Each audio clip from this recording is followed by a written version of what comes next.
Bwana Yesu asifiwe, watu wa Mungu. Leo nataka tujifunze jambo moja kuhusiana na kitabu kile cha Esther, lakini tuone maisha ambayo pengine tunaweza kujifunza kutoka kwa Esther pamoja na mjomba wake Mordekai. Tunaambiwa katika maisha ya Esther, yule ni mtoto ambaye alikuwa ni yatima, kwa maana ya kwamba alikuwa ni yatima kwa wazazi wote wawili, baba, mama pia wote hawakuwa duniani, na badala yake huyu mjomba wake ambaye ni Mordekai alimchukua kwenda kuishi naye na akamtengenezea mazingira ya kuwa kama sehemu ya mtoto wake aliyemzaa. Na sasa kitu ambacho nataka tujifunze kutokea hapo, nataka tujifunze jambo moja. Je, wewe ambaye umepewa mtoto wa ndugu yako pengine ambaye alifariki miaka iliyopita ili umlee, unamtunza sawasawa na mapenzi ya Mungu na sawasawa na jinsi unavyowatunza watoto wako? Hilo ndio swali ambalo nataka tufikirishane jioni hii ya leo. Tunaona Mordekai baada ya kumchukua Esther, alienda kumtunza Esther kama mtoto wake wa kumzaa, na akamlinda katika mazingira yote hatarishi, akamlinda katika njia ambazo ni mbaya, akamwepusha na mambo yote ambayo pengine angeweza kumpata na kumwondolea nafasi yake ambayo ilimpelekea kwenda kuwa malkia katika nyumba ya kifalme. Sasa tutafakarishane sisi kwa sisi. Kuna ndugu pengine walishafariki, ndio wao wakupenda kutangulia ili wewe ubaki. Je, watoto ambao waliachwa pale una watazamaje? Si kwamba umekuwa sehemu ya kuwaibia mali zao na vitu vingine kama hivyo. Si sehemu ya kwamba wewe umekuwa sehemu ya kuwafanya wapoteze hata thamani machoni pa jamii. Au tunamwona Esther alipolelewa na mjomba wake Mordekai, alihakikisha Mordekai anamfanya Esther kuwa binti imara, mzuri, thabiti na mwenye kupendeza, kwa maana ya kwamba ule uzuri aliozaliwa nao uliendelea kung'ara zaidi na zaidi, na aliendelea kutunza heshima aliyozaliwa nayo mpaka alipokuja kukutana na mfalme. Ni heshima gani hiyo? Ubikira. Mpaka anapelekwa kwenye kastili ya kifalme. Kilichompa kibali zaidi machoni pa mfalme ni ubikira aliyokuwa ameutunza. Sasa ni wangapi ambao nyakati hizi mabinti wa kike pengine baada ya kufiwa na baba zake, mama zao, wanasema twende kwa mjomba, twende kwa shangazi, twende kwa nani?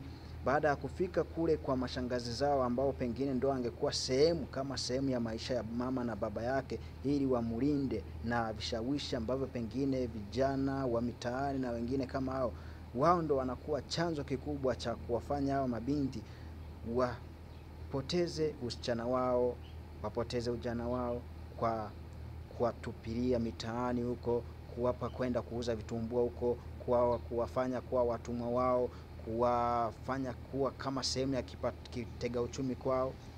Ni wangapi ambao wameharibikiwa kupitia mikono ambayo pengine ni ya ndugu? Hii kufikirisha kwamba chochote upandacho utakivuna baadaye. Usipande ubaya katika namna ya kutaka kuchuma wema, hautawezekana.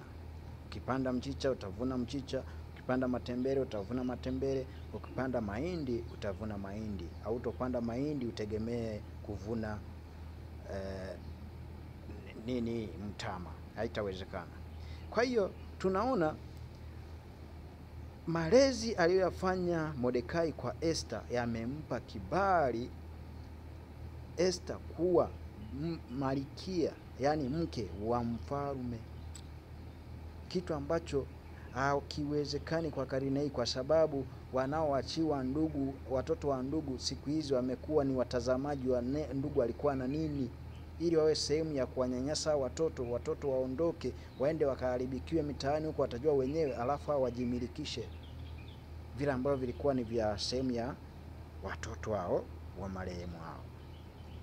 Sasa hebu jifunze, ukiachiwa mtoto wa ndugu yako ambaye pengine ametangulia mbele za haki, hakikisha unamjali na unamthamini kama mtoto wako, na unamwepusha na mitego ambayo ni ya adui, ambayo pengine usingependa hata watoto wako wakutane nayo. Kwa kufanya hivi Mordekai, nadhani hata maisha ya Mordekai baada ya Esther kuwa mke wa mfalme, hayawezi akabaki hivyo hivyo kama unavyofikiria. Yaani kwa mfano, mtoto uliyemlea kwa mapenzi mema akaenda kuolewa na rais ama waziri mkuu ama mtu mwenye cheo chochote kikubwa serikalini, akishapata hiyo nafasi, hata wewe ambaye pengine uliyemlea, kama hata ulikuwa bado kwenye maisha ya wastani ya kudharauliwa, na hivyo hautadharauliwa. Kwa hiyo tujifunze kungojea vizuri katika kutenda mema, yaani wekeza mema ili uje uvune mema. Lakini wengi hatufanyi hivyo, wengi tunawekeza mabaya tukitarajia kwamba tuje tuvune mema, kitu ambacho hakiwezekani. Umemtendea mambo ya hovyo, baada ya kuonekana kwamba amekuwa mke wa mfalme, sasa ndo unaenda kwake, unajua mimi nisamee, mimi unajua mimi nilikuwa, unaanza kujiosha, kujikomba kama machawa ambavyo tunaona wanajikomba kwa watu. Huo ni ujinga, ni ujinga. Hakikisha unafuata misingi ya kimungu ya malezi kwa watoto wote ambao wako chini ya himaya yako. Haijalishi wametoka kwenye viuno vyako ama tumboni mwa mkeo, au ni wanani, ama ni wajirani yako, ama ni wanani, yoyote ambayo pengine ameitwa kwako kama sehemu ya wewe umwangalie, tambua huyo ni mtoto wako. Unapaswa kumulea na kumtunza sawasawa na jinsi ambavyo ungependa watoto wako watunzwe, walelewe, waheshimiwe, wawe na heshima. Ndivyo hivyo na watoto wengine wathamini. Kwa hiyo tujifunze kupitia hiki kisa ambacho kinapatikana kwenye Esther ile sura ya pili nadhani pale.